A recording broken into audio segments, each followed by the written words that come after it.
તમને મેસેજ કરીએ પણ તમે જવાબ ન દેતા અને ભાઈ મને વાંચતા નથી આવડતું અને તમારે બધાને જો મેસેજ કરવો હોય ને તો મને છે ને ઇન્સ્ટામાં કરવાની, ઇન્સ્ટામાં મેસેજ કરવાની. મેં હાયનો મેસેજ તો કરતા નહીં, હાયના મેસેજમાં કંઈ ખબર નહીં પડે તો ગમે કામ હોય એમાં મેસેજ કરીને કહેવાનું કે રવીના બેન તમારું આ કે આ કામ છે, તો જ મને ખબર પડશે, બાકી મને ખબર ના પડે. એમ તો બધાને મેસેજ આવતા હોય એટલે હું જોઈ લઉં, પણ મોટો મેસેજ કોઈનો આવ્યો હોય તો હું ડાયરેક્ટ મારી બેનને ગમે એને કહું ને તો વાંચી દઈ. બાકી હાય કરો પછી હું મેસેજ કરું ને પછી પાછા તમારા બધાને મેસેજ આવ્યો તો પછી મારા બધાને જવાબ શું દે મને તો એ નથી સમજાતું.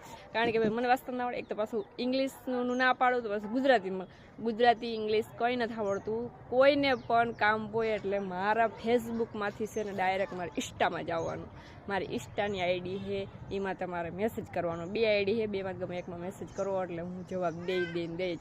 પછી ઘણા એમ કહે કે બેન ઉષામાં આવી ગયા, બેન જવાબ ન દે. બેન જવાબ તો દે પણ હાયનો જવાબ હું દેવો. હાય